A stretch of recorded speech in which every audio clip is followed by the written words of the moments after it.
Hello YouTube, did you miss me? I missed you guys. How have you been? Well, enough of the pleasantries. Let's begin with a brief interlude into ethics. Now, ethics is one of the main branches of philosophy, in case you didn't know. If one were to put it into a hierarchy, one might perhaps suggest metaphysics, the question of what there is and what it's like, would be the primary, followed by epistemology, which is how do we know what the world is like, and finally ethics, which I consider to be fundamentally what should we do as conscious creatures, as creatures that are aware of our own existence and the consequence of our own actions. What responsibility do we have to the world, to other conscious creatures, and to ourselves? That is, how do we derive the normative, which is the shoulds, from the what is there, what's it like.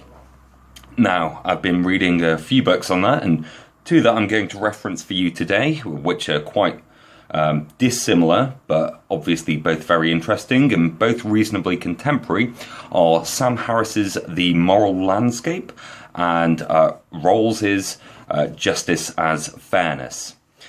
Now, both of these books consider themselves primarily with the question and problems associated with ethics.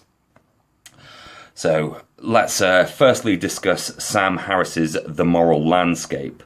Now, Harris wants to find out what is the good. That is, how do we maximize goodness in the world, and what should we seek to do in order to maximize this? Now, historically, the problem of deriving a normative fact, which is what should we do, from a descriptive fact, which is what is there, has usually been insurmountable, or considered to be an insurmountable problem. Now, Harris reckons that we can get around this problem by suggesting that goodness is the well-being of conscious creatures, and it's the task of any other conscious creature to seek to maximize this ultimate well-being. So, Harris, therefore, with that one simple assumption, states that there is in fact a scientific way of deriving the maximum well-being of conscious creatures. So, just in the way that one might consider the physical well-being to be highly ambiguous, but still we have a science of physical well-being, which is medicine. We can make similar claims and similar scientific-based progress in the realms of ethical considerations.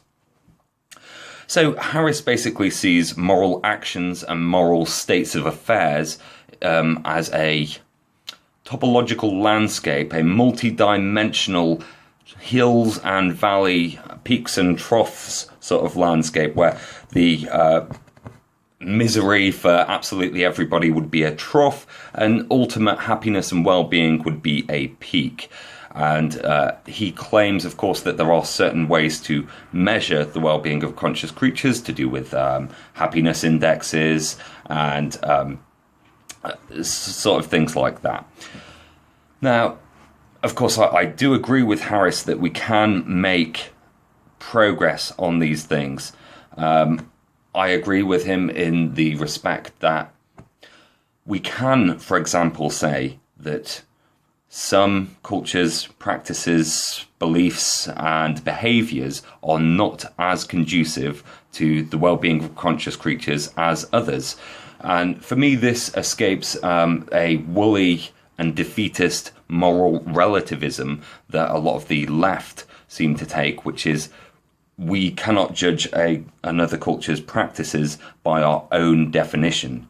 Now, according to Harris, because it is a scientific discipline, we can in fact make those claims. We can in fact look at the cultural practices and escape this complete cultural relativity by using scientific methods to understand which practices make for the happiest, most stable populace. Now, Harris does have his flaws, certainly, and I'm going to go on to those when we discuss Rawls, just briefly. A flaw that is not mentioned by Harris is particularly the assumption that ethics is the question of what is the good and how do we maximize it.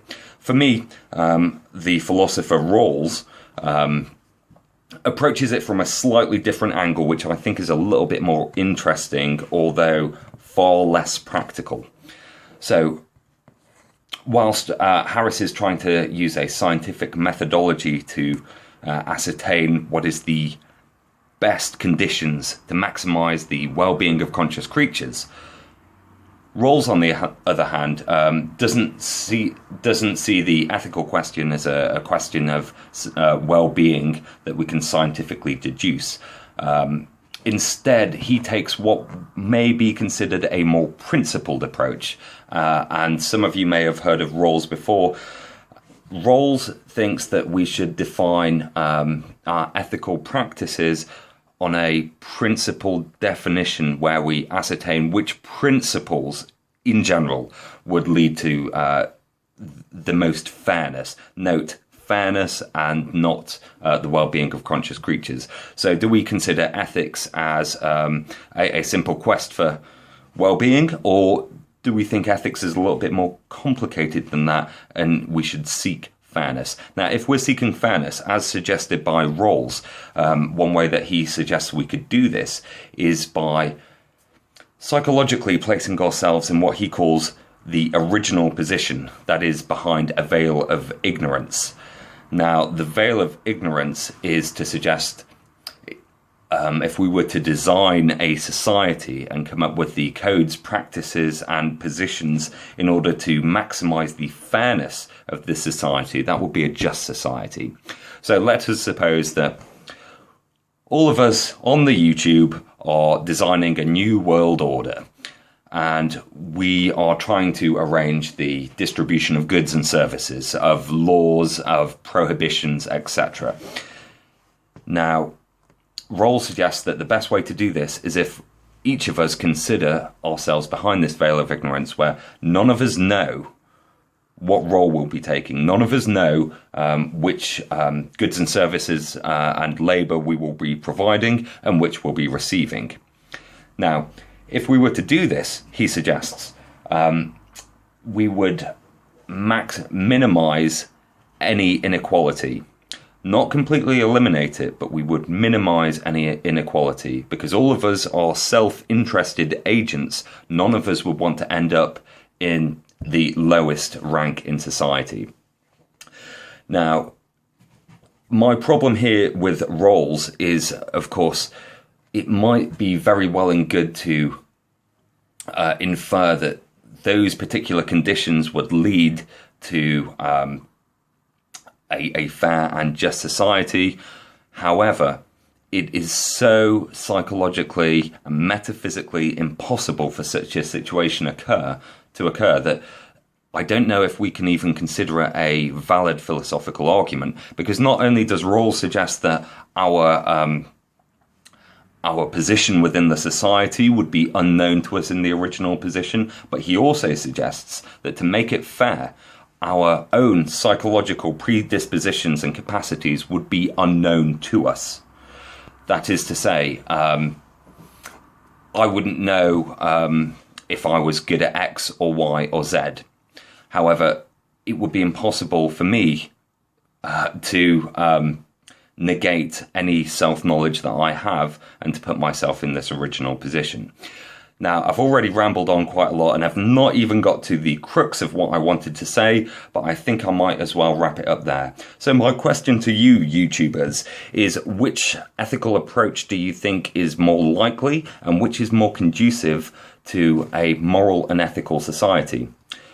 What do you think the quest is for a moral and ethical society? What is for you the moral question? Well, YouTubers, it's been many years since I've made a video, but I don't intend it to be many years again. So keep watching, stay posted, and stay cool. Peace.